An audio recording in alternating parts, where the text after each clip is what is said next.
अखण्डमण्डलाकारं व्याप्तं येन चराचरं तत्पदं दर्शितं येन तस्मै श्रीगुरवे नमः। तस्मै श्रीगुरवे नमः। तस्मै श्रीगुरवे नमः। प्रिय विद्यार्थियों, आज हम द्वितीय उल्लास का प्रारंभ कर रहे हैं। उसमें क्या आता है? सबसे पहले आचार्य मम्मट ने अपने काव्य प्रकाश के द्वितीय उल्लास में 3 प्रकार के शब्द और 3 प्रकार के अर्थों के विषय में चर्चा की है और उसके पश्चात एक चौथे अर्थ, जिसको तात्पर्य अर्थ कहा जाता है, उसकी भी विवेचना की है। स्याद् वाचको लाक्षणिकः शब्दो अत्र व्यंजकस्त्रिधा। शब्द अत्र, अत्र अर्थात यहाँ पर 3 प्रकार के, त्रिधा 3 प्रकार के शब्द हुआ करते हैं। वाचक, लाक्षणिक यानी लक्षक, और व्यंजक। वाचक, लक्षक और व्यंजक नाम के 3 शब्द होते हैं। वाच्यादयः तदर्था स्युः, और उनके 3 प्रकार के अर्थ होते हैं। वाच्य, लक्ष्य और व्यंग्य। वाचक से अर्थ जो प्राप्त होगा उसे हम वाच्यार्थ कहेंगे। लक्षक से अर्थात लक्षक से, लाक्षणिक से जो अर्थ प्राप्त होगा उसे हम लक्ष्य कहेंगे। और जो व्यंजक शब्द से अर्थ हमें प्राप्त होगा उसे हम व्यंग्य कहेंगे। वाच्य, लक्ष्य और व्यंग्य। अब इसी प्रकरण में एक और चीज उन्होंने बताई है। उन्होंने काव्य में वाचक, लाक्षणिक तथा व्यंजक शब्दों में निष्पन्न होने वाले वाच्य, लक्ष्य तथा व्यंग्य अर्थों के अतिरिक्त तात्पर्यार्थ का भी उल्लेख किया है, जिसकी प्रतिष्ठा कुमारिल भट्ट के अनुयायी अभिहितान्वयवादी मीमांसकों ने की है। तात्पर्यार्थो अपि केषुचित्, यानी कुछ लोगों के मत में तात्पर्यार्थ भी एक चौथा अर्थ माना गया है। आचार्य मम्मट ने व्यंजना शक्ति को स्थापित करने के लिए मीमांसकों की तात्पर्य नामक शक्ति का उल्लेख किया है। अब ध्यान दीजिएगा, यहाँ पर हम जब तात्पर्यार्थ को देखेंगे तो 2 प्रकार के वाद, जिन्हें हम अभिहितान्वयवाद और अन्विताभिधानवाद कहते हैं, उनकी भी चर्चा करेंगे। तो अभिहितान्वयवादी क्या कहते हैं? देखिए, शब्दों से आप पकड़िए।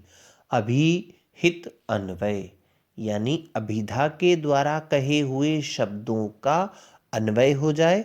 और फिर दूसरा क्या है?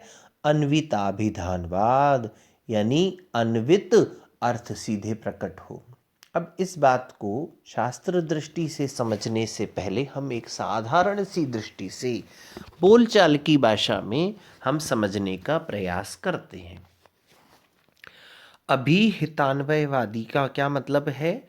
पहले अभिधा के द्वारा एक एक शब्द के अर्थ को प्रकट किया जाए और फिर उसके अन्वय से हमें पूरा अर्थ मिल जाए। जैसे एक छोटे बच्चे के सामने आपने कहा, बालक किताब लाओ।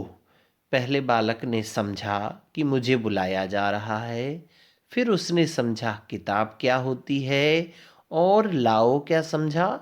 लेकर के आना समझा। तो पहले उसने अभिधा के द्वारा पुस्तकम आनय, पुस्तक के अर्थ को समझा, फिर आनय के अर्थ को समझा, और उसके पश्चात पुस्तकम आनय दोनों का अन्वय करके उसने अर्थ निकाला कि मुझे पुस्तक को लेकर के आना है। और दूसरी स्थिति ये हुआ अभिहितान्वयवादियों का मत। और अन्विताभिधानवादियों का क्या मत हुआ? पुस्तकम आनय, बालक ने डायरेक्ट पुस्तकम आनय। एक इसमें आगे उदाहरण आएगा। उत्तम वृद्ध ने मध्यम वृद्ध को जब आदेश किया, यानी एक व्यक्ति ने दूसरे व्यक्ति को आदेश किया, पुस्तकम आनय, तो छोटा बच्चा देखता है कि जब ये कहते हैं पुस्तकम आनय तो किताब लाई जाती है। फिर उनको कहा अश्वम आनय, तो वो अश्व को लाते हैं। फिर उन्होंने कहा गाम आनय, तो वो गाय को लाते हैं। तो सीधे उस बच्चे ने अन्वित पदार्थ का ही ग्रहण किया, अर्थात अन्वय से ही सीधे शुरू से ही पूरी की पूरी पंक्ति का उसने अर्थ ग्रहण किया। तो ये अन्विताभिधानवादियों का मत हुआ कि अन्वित पदों से ही वह सीधा वाक्य को समझता है। लेकिन अभिधान्वयवादी क्या कहते हैं, पहले अभिधा के द्वारा एक एक शब्द का, अक्षर का, शब्द का अर्थ समझा जाता है और उसके बाद उसका अन्वय किया जाता है। अब इसको हम शास्त्रीय दृष्टि से देखें। आकांक्षा योग्यता सन्निधि वशात वक्ष्यमाण स्वरूपाणाम पदार्थानाम समन्वये तात्पर्यार्थो विशेष वपु अपदार्थो अपि वाक्यार्थः समुल्लसति इति अभिहितान्वयवादिनां मतम्। आकांक्षा योग्यता और सन्निधि के वश से, के कारण से कहे हुए पदार्थों का। अब ध्यान दीजिए, यहाँ तीन नए शब्द है, एक है आकांक्षा, एक है योग्यता और एक है सन्निधि। किसी भी वाक्य के निर्माण में इन तीनों का विशेष योग्य होता है। इन तीनों के अभाव में कोई भी पद, कोई भी वाक्य जो है वह वाक्य नहीं होता है। पहला क्या है, आकांक्षा। आकांक्षा किसको कहते हैं, श्रोतुः जिज्ञासा रूप आकांक्षा। श्रोता की जिज्ञासा के रूप में जो होती है वह आकांक्षा होती है। मैंने कहा राम, तो राम सतर्क हो जाता है कि अब क्या बोलने वाले हैं, या दूसरे लोग सतर्क हो जाते हैं कि अब क्या बोलने वाले। राम पुस्तक, अब पुस्तक के बाद फिर आकांक्षा आ जाती कि अब क्या, लेकर, अब लेकर के बाद फिर आकांक्षा आओ या जाओ क्या है, या लेकर पढ़ो। तो ये एक शब्द को सुनने के पश्चात दो दूसरे शब्द को सुनने की इच्छा जो होती है उसे हम आकांक्षा कहते हैं। अब ऐसे ही गौ, अश्व, पुरुष, हस्ती इति, ये सब जो है ना, ये आकांक्षा के अभाव के कारण से वाक्य नहीं है। मैं कहता गया राम, श्याम, सीता, गीता, नीता, मीता, कुछ भी बोलते चले गए, तो ये शब्द वाक्य नहीं है, क्योंकि इनके अंदर आकांक्षा का अभाव है। दूसरा आता है योग्यता।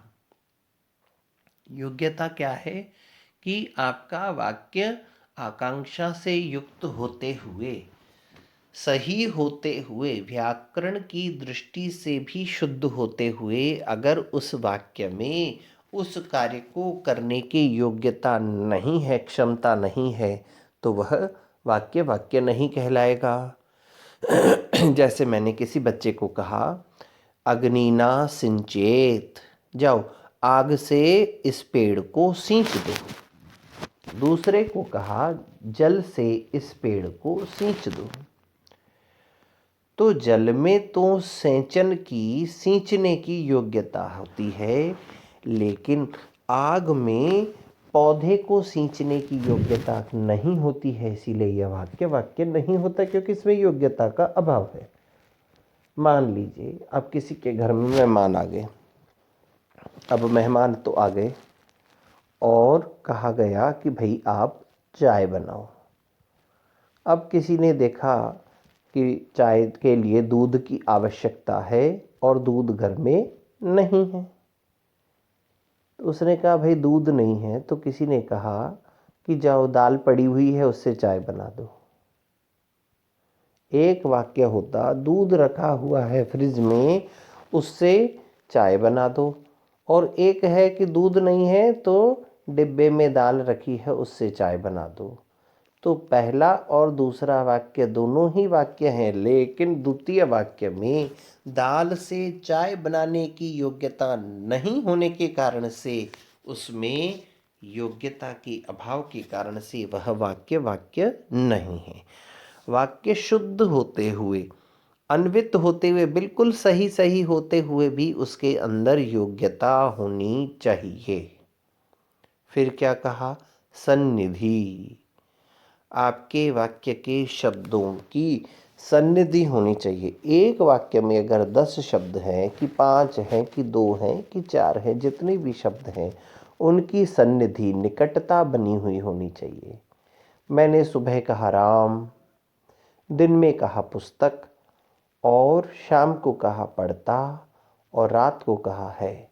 राम पुस्तक पढ़ता है। एक अलग अलग प्रहर में 4-4, 5-5 घंटों के अंतराल से जब मैं कहता हूँ राम पुस्तक पढ़ता है, तो यह वाक्य वाक्य नहीं है। क्यों नहीं है? क्योंकि आकांक्षा है इसके अंदर, योग्यता है, लेकिन इसके अंदर सन्निधि का अभाव है। तो आकांक्षा, योग्यता और सन्निधि तीनों के ही आधार पर, तीनों का संयोग होने पर ही शब्दों का अन्वित समूह जो है वह वाक्य कहलाता है।